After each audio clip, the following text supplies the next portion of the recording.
Good morning. I hope you're all having a good day. Welcome to Coronarts, how COVID has impacted the arts. This is the second part of a three-episode series, hearing real stories from artists across multiple fields discussing how the COVID-19 pandemic has affected their lives and careers. This episode, we will be interviewing Marcia Crumley and discussing her adaptations to the pandemic in painting and escapism during COVID. I'm Roman. I'm Ted. I'm Alex. And without further ado, let's get straight to the interview.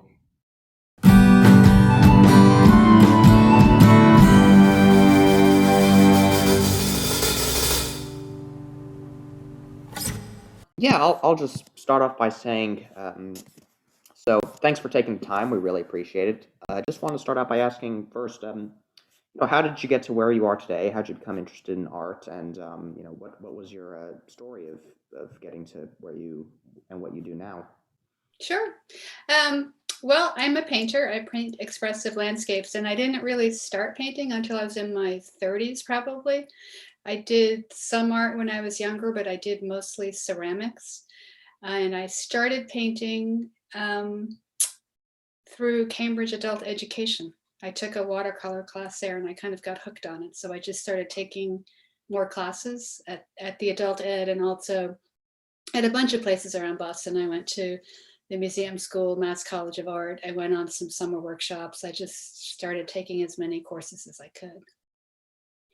And then in terms of selling my work, I started to do some outdoor art fairs, and I opened an Etsy shop quite a while ago when Etsy first started out. So I sold paintings through that.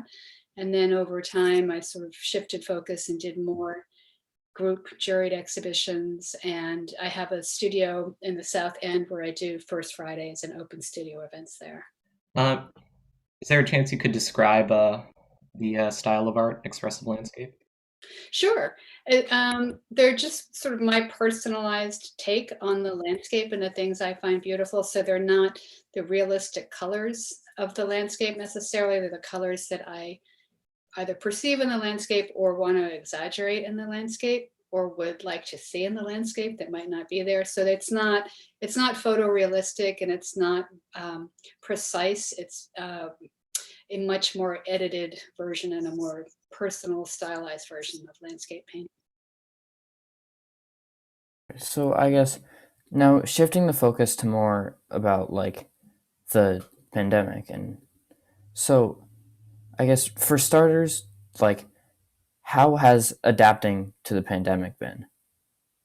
Well, it's been challenging at times, certainly. I mean, I think that the pandemic, if you think about it, has had a couple of different phases. And so the first phase of the pandemic back from like the middle to end of March last year was really kind of terrifying. We didn't really know what was going on, and we were all supposed to stay at home, and we were washing down our groceries, and we were afraid to touch metal, and everything was so uncertain. So during that period, I felt very, I was unable to paint really. I just felt very stressed out and nervous. And I probably took about 2 or 3 weeks where I didn't paint at all, which is really unusual for me because I usually paint probably 5 days a week. I can't say every day, but probably 5 days a week. So during that period, I found that it was really difficult to paint, but I realized that I really wanted to paint, and when I paint, I feel much better, and it kind of puts me off into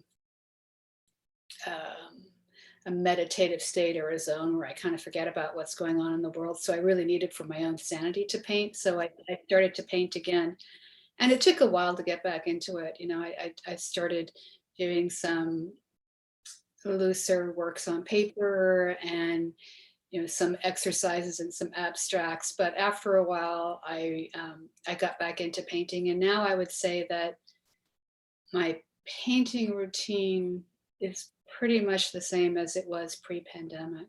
It's I'm still focusing on the same subjects. I think some people have, you know during the last year or so have painted more political statements or have gone from large to small or changed formats or gone to abstract painting, but I pretty much stayed with what I was painting before the pandemic. How long does a painting normally take you in that during doing that sort of routine? It probably takes a total of about 8 or 10 hours. I tend to work on it for a couple of hours at a time and put it aside. I find that it's more helpful if I'm working on 2 or 3 paintings at a time, so I can get to a certain stage in one and put it aside and let it dry and think about where I want to go next and pick up a different painting and work on that. So that's about how long it takes, really. Um, One of the things that I did during the pandemic is I tried out a new medium. I started working in encaustics, which is painting with melted wax, which is really fun. And that's a lot more time consuming because you need time to actually heat up the wax and have it melt. And then you put a layer of paint down, and then you use a blowgun or a torch to heat the wax and fuse it to the layer before it. So it's much more time consuming. Those paintings probably take twice as long as painting in acrylics on canvas, which is what I've traditionally done. So, I guess on the topic of that, like how you sort of started doing something new with the during the pandemic, has there been anything else that like any major changes to like the how you paint slash what you paint that have happened during the pandemic? Um, Not really. I mean, I've tended, I guess, um, I've done a few more loose abstract sunrises. I did this whole series where it was focused on hope and the theme of the sun rising and the potential light in the future. So I did more of those than I had done before the pandemic, but I still do a lot of the landscapes that are focused on largely Maine, either the coast of Maine and the ocean, or else on the mountains in Maine. Um, you mentioned that painting sort of puts you in a meditative state. What about painting sort of does that? Is it like the process? Is it like the landscapes that you're painting? It's the process itself, I think. I mean, you just get, I do anyway, I get so focused on the painting itself that I really kind of lose track of time. I'm thinking about, where is this painting going? Where do I want to go next? What color would work with this particular subject that I'm working on? So I don't, some artists do um, thumbnail sketches beforehand where they sketch out, exactly the size they want to do and think about the color. And I don't tend to do that. I tend to just start painting and see where it takes me. So um, I spend a lot of time thinking about where to go next in a painting. So I think probably that helps make it a little bit more, it's almost like escaping from the world for a while. You just sort of get lost in a zone. I mean, I think people find that, like, with sports, if you're into sports, I mean, whatever, your jam is, people like whatever they get into, that's the thing that they really lose track of time. And I assume losing track of time and like focus on all the stuff outside is like especially helpful during this time. That's very helpful. Yeah. I mean, the one thing I have found that I've done more of, I mean, I've always gone for walks during the day and walking around trying to look at, potential subjects. We live right across the street from the ocean and a park, and I tend to walk there a lot, but I've done a lot more walking since the pandemic began, a lot more spending time outside and contemplating nature. Not really this time of year because it's about 10 degrees out, but certainly in the summer. Yeah. So I guess just looking at, say, like a specific day of the pandemic this year, like with regards to your art, like take like your average day from the pandemic and compare it with like your average day before the pandemic. What's been different? What stayed the same? That kind of stuff. I think the biggest thing that's different is I get up a lot earlier. I don't sleep as well as I did before the pandemic. So I tend to get up really early, which I never did. I was never a morning person or a someone who got up all that early. So during the pandemic, I've tended to get up pretty early. I mean, most days I'm up before the sun comes up. So I watch the sun come up, and I've been taking photographs of the sun coming up every day and posting those on Instagram. And the other thing I've done, which I didn't really make time for before the pandemic, was there's something called The Artist's Way by Julia Cameron. It's this whole system of artists getting into routines that will help their creativity. And one of the key elements of her system is called morning pages. And you just sit down first thing in the morning before you do anything, and you write freehand in a notebook. And you're not supposed to type, you're supposed to write with your hands. And you write through whatever is troubling you, whether it's, where do I go next with this painting, or where am I stuck, or what do I want to do differently. And it's sort of, I guess it's kind of a combination of like therapy and meditation, but you find that while you're writing these 3 pages, you come up with more of a plan for the day. Like, okay, after thinking about all this, what I really want to focus on today is I want to go back and fix this piece in my painting, and I have an idea for how to do it. Or you come up with just things that you think you really want to focus on that day. So that's something that I've done every day that I paint this year. I mean, you're supposed to do them every day, but every day that I paint, I do the morning pages, and it definitely helps me organize what I'm doing when I'm in the studio for the rest of the day. And then the actual time I spend in the studio isn't really that different from what it was before the pandemic. So once I'm done with the pages, I will go to the studio and I'll paint for, say, 3 hours or so.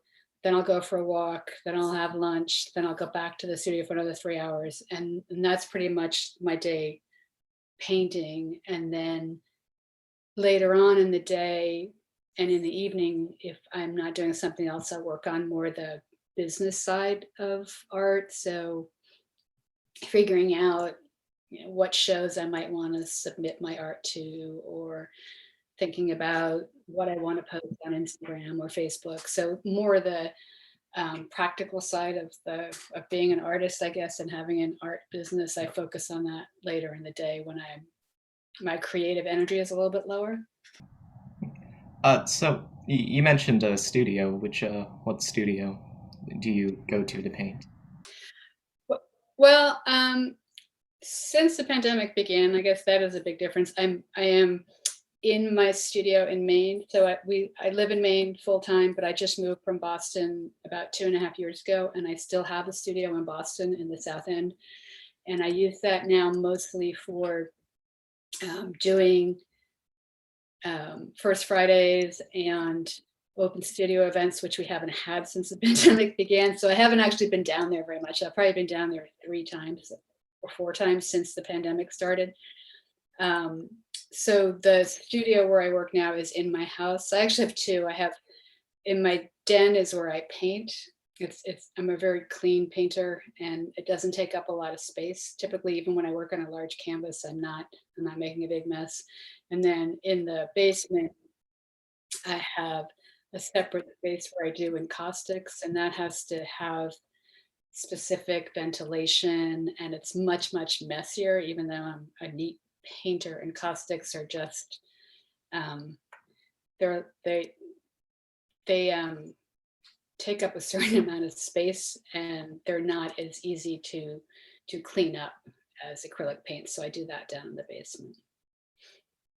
So sort of focusing on the more collaborative side of things. I mean, obviously painting, like a lot of it you can sort of do yourself, but like there is sort of, I feel like there's an aspect, especially with like the selling art, that has probably been super impacted. So could you just speak a little more on like any kind of collaboration or working with others that's been impacted by the pandemic?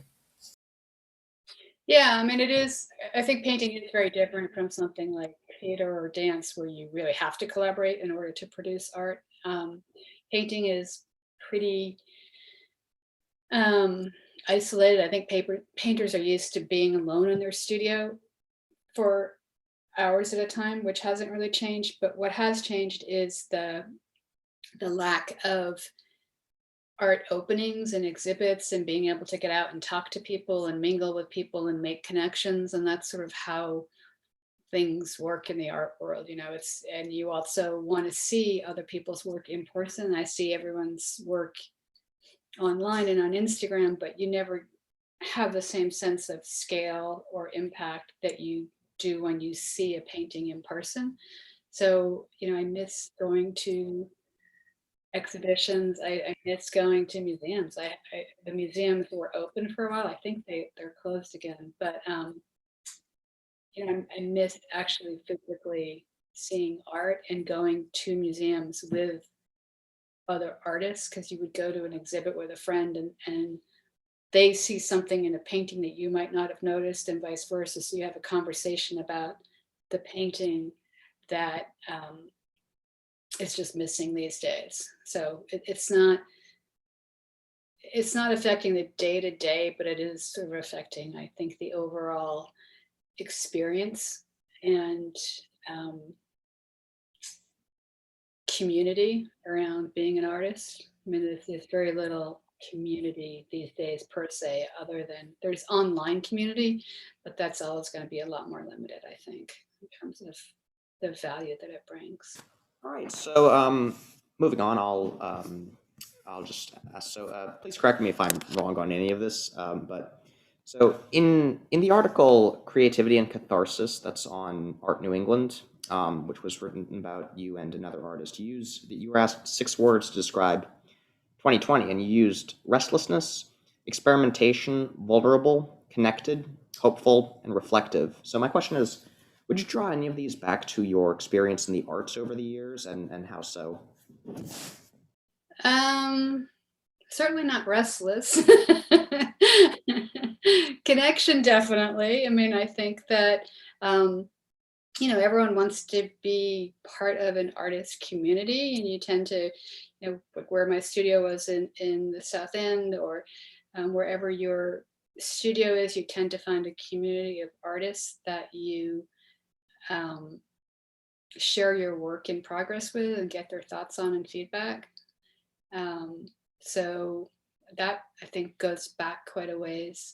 Experimentation, I think, is a healthy thing. I think that I probably have done more of it this year than in previous years, but it's always good, I think, to try out different media, or to try a different approach, or to take a class from someone whose style is completely different from yours. I think that, I've tried over the years to do, say, figure painting, but I'm really bad at it.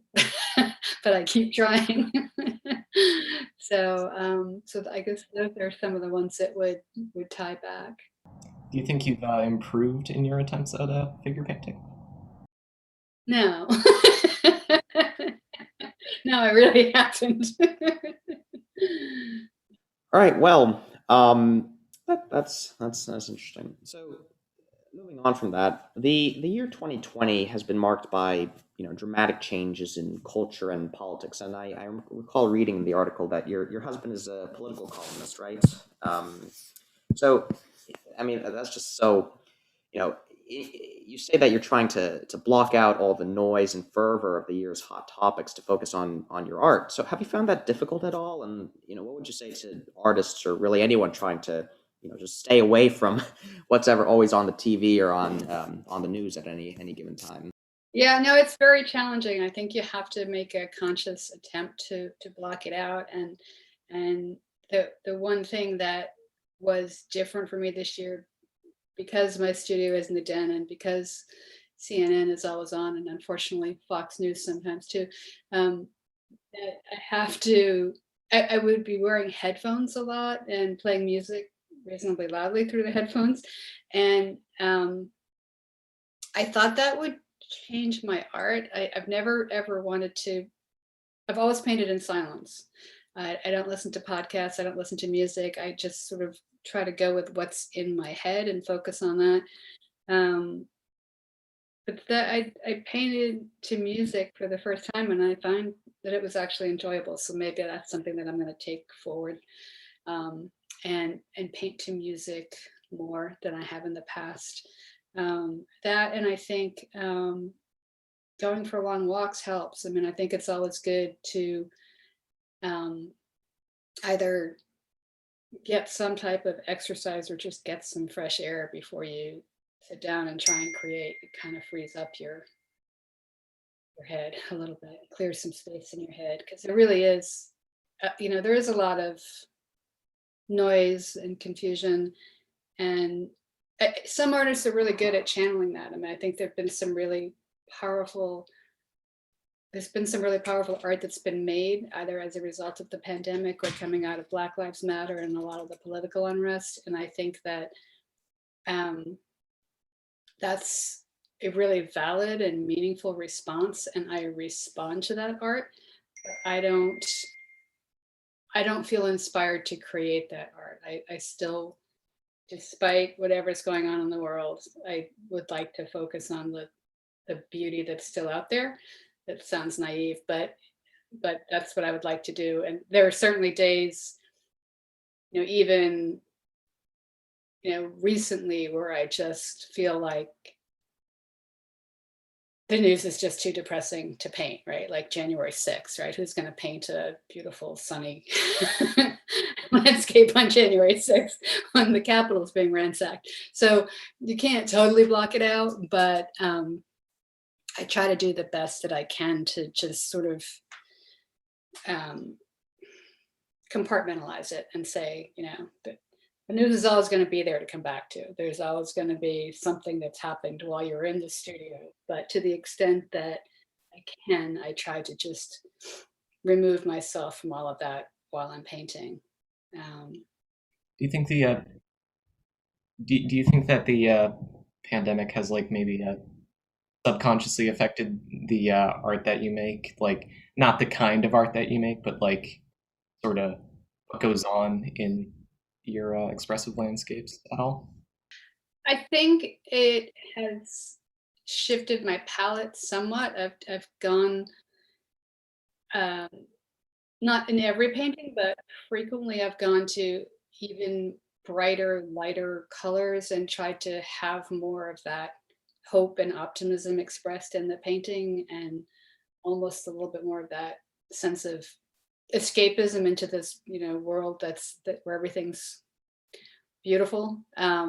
So it has affected it, even if it's the same subject. It has affected my color choices a little bit, definitely. So you prefer to view painting as like sort of like you prefer to make your paintings more of an escape rather than a blunt confrontation? Yeah, I think I do. I think that it's about, for a lot of people, I do a lot of paintings about Maine, and for a lot of people, Maine is where they've gone in the summer. They couldn't necessarily go this summer because of the travel restrictions, but they have wonderful memories of Maine, whether it's going to camp or doing on a vacation with their parents or going on a ski trip, whatever it is. And I would like my paintings in some way to bring back those memories of wonderful times outside in Maine. So it is a bit of escapism. So I guess you mentioned Maine as like, a big inspiration, and it's a subject to a lot of your art. Has that like always been the case, or just since you moved there? Well, probably for about the last 30 something years. So we bought a summer house. I'm really bad with dates, but let's say 35 years ago on a lake. And so we started going up there on weekends in the summer and then for vacation in the summer. And I've been a skier since I was a teenager. So going skiing in Maine and going to Sunday River and going to different places in New England was always part of something that I really enjoyed. So when I was in Boston, Maine was sort of more where we went every weekend, year round. We went to different parts of Maine. So it's been an influence for probably, I would say, about 30 or 35 years. I grew up on the coast of Massachusetts. So I grew up south of Boston in New Bedford, and the beaches down there, Horseneck Beach and that part of the coast, are subjects that I will still go back to now and again because I have such wonderful memories of that part of Massachusetts. But I do tend to focus on Maine more now. And now that we live so close to the ocean, more the ocean part of Maine as opposed to the mountains or lakes. But it's sort of it's a combination. It's all parts of Maine, really. And you say, like, would you say from your paintings, like, even if you've never really been to that area of Maine, do you think is maybe part of your aim to try to get people to feel like feel an extension of Maine through the painting? Yeah, it is. I mean, they're not specific to any one place in Maine, but certainly, the views of the lake through pine trees. I mean, you have the same thing in New Hampshire and parts of New England as well. I do have. It's funny. I have a number of clients from Michigan, and they buy my paintings because they say that the landscape reminds them of northern Michigan, where they spend their summers. So I think it is something more like a universal feeling of appreciation for the outdoors and lakes surrounded by woods and pine trees and mountains. There's something that's it's not just specific to Maine. It is a little more universal, but it for me is definitely inspired by Maine. So speaking about sort of, making people, like, how your paintings sort of make people reminisce of places they've been, like, sort of no matter where. Especially now, since those sort of places or visits to those places are fewer and far between more than ever. Would you say that you've gotten any more clients because of? Yeah, I've actually been surprised that that 2020 was a good art year. I never would have thought that back in April, March and April. I mean, I think that the world was different then. The stock market was collapsing and everyone was panicking. But I think that I have had people who have found my art online, and they'll say, I couldn't make it to Maine this summer. I've been going every summer for 20 years. I wanted a painting about Maine. And there are people that aren't necessarily connected to the part of Maine that I live in. They might be much further north, or they might be inland. But I think that there really was a sense among people who were used to traveling to Maine and couldn't, that they wanted to be reminded of what a quote unquote normal summer would look like. I don't know whether ever you get back to normal, but certainly there was a lot of nostalgia for previous summers, and a hope that we will get back to that point in the very near future. Hopefully we will when we all get vaccinated. But I think that there was I had a lot more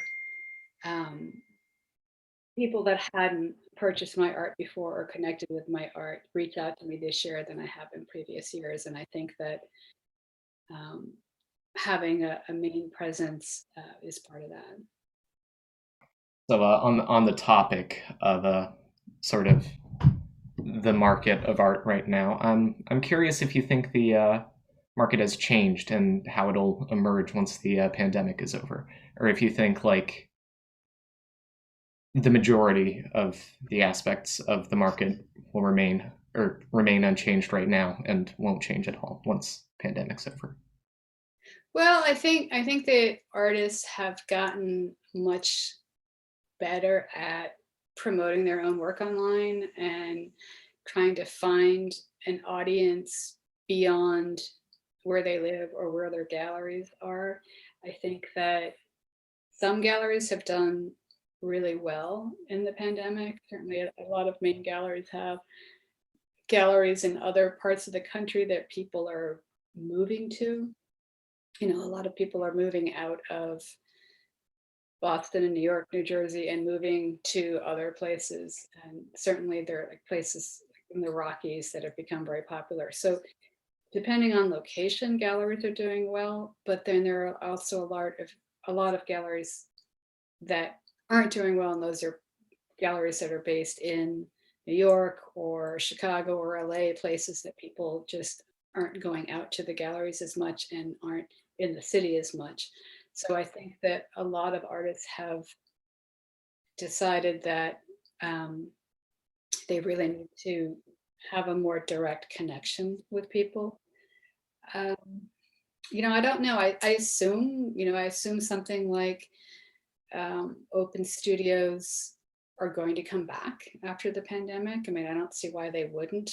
I think people do enjoy experiencing art in person, and they enjoy meeting the artists and knowing who painted what they're buying. But it's hard to say. It's been such a seismic shift in behavior, and so many activities have moved online and become virtual, and people are enjoying it. So I don't know what's going to happen. But I'm not an oracle. I'm not sure what will happen, but I do think that certainly artists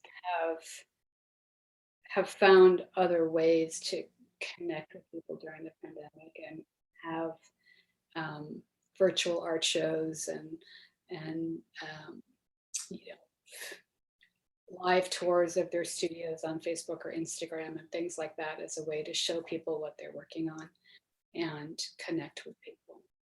You sort of mentioned artists getting better online due to the pandemic. Would you say you're a part of that bracket because of necessity? Yeah, definitely. I mean, I think that I was always reasonably active on Facebook and Instagram, but I'm certainly much more active than I was a year ago. And um, part of that is just we all have a lot more free time. We're all online a lot more, so it's a natural extension of that. But part of it, I think, is also that if the whole source of income, which came from open studios and um, in-person events, was just shut off immediately. So you have to think of, well, how else can I make money, and how else can I reach new buyers and new people that haven't seen my art before. And it's can't say it's easy on Instagram because there's so many artists on Instagram, but it's certainly the possibilities there, and it's certainly worth putting time into, and it's kind of fun to see who is seeing your art that wasn't seeing it before. Yeah. And I guess while we're on the topic of like sort of things you had to change like during the pandemic to, be able to be as productive as you were before, has there been like one thing that you've done during the pandemic that when things return to normal that like you want to continue doing that you felt has been more productive? I think the one thing would be the morning pages and that ritual of just going through. It's time consuming. It takes probably half an hour to 45 minutes. And I used to always make excuses before the pandemic. Oh, I don't have 45 minutes to spare. But having done it pretty consistently for a while now, I feel like I would miss not doing it. And I feel like it it makes my time in the studio so much more focused, and it I get back some of that time, I guess. 'Cause ordinarily I would go to the studio and think, well, what am I going to work on now? Or, what I'd spend that time in the studio thinking about it and getting organized and kind of puttering around. And uh, I'm just much more focused now when I go to paint because I've put that time into thinking about what the challenges are that I'm bothered by. Is if there's one thing you could take from before the pandemic and bring it into now, what would that thing be? Travel. I mean, it does play into my art because I think anytime you travel, part of travel for me is, typically, going somewhere, you would always go to the museums, you'd look at the art, you'd see what the local artists are doing, you'd look at different scenery, you have a different color palette. Like I love Georgia O'Keeffe, and one summer I went painting in the Southwest, and the colors are just so different. The landscape is different, and I don't necessarily paint those landscapes now because I don't live in New Mexico, and it's not something that's always right in front of me. But just experiencing that, I think, always informs your art, and that's the one thing I just miss. I miss traveling a lot, whether it's domestic travel or international travel. Just being able to have a change in perspective. Have you sort of, due to the online, have you discovered any new artists that might have been like, I guess not influential, but have you discovered any new artists through the necessity of being online, like that you really enjoy? Yeah, I mean, there are a lot more contemporary artists that I've been exposed to and whose work I like and follow. Um, I haven't so much. I guess it's been a shift away from, a lot of museums. You're looking at art that was produced 50 or 100 years ago, as opposed to, what's being produced today. So there's a lot more focus on what artists in different mediums are doing, and also artists that have just a completely different take on things. I mean, I love looking at some abstract artists online and seeing what they're up to, because I find that visually it helps you think about landscape painting sometimes, how they organize color and how they organize shapes and how they look at things. So On that sort of topic, do you think it's, I mean, judging by your question, I would assume easier, but do you think the pandemic has made exposure to newer artists harder or easier? well, that's a tough one because I think that the number of artists that are online trying to share their work and trying to find an audience has really multiplied. I haven't seen any numbers on it, but I mean, just from my experience, I think that people that had never been on Instagram before are now on Instagram. So in some ways, it's almost harder because there's a lot more. There's a lot more. I don't want to say noise. There are a lot more images flowing through someone's feed, and there's a lot. It's a little bit harder maybe to stick out from the crowd and differentiate your work. And I think that there've been some artist movements, like this one artist support pledge, where there are hashtags around that, where artists pledge to buy a certain number of paintings from, what is it now? If you sell a certain number of paintings, and you pledge to buy an artist from another painting, and there's ways to support one another online and share one another's work. And there are more virtual exhibitions that are either curated or organized that people are doing.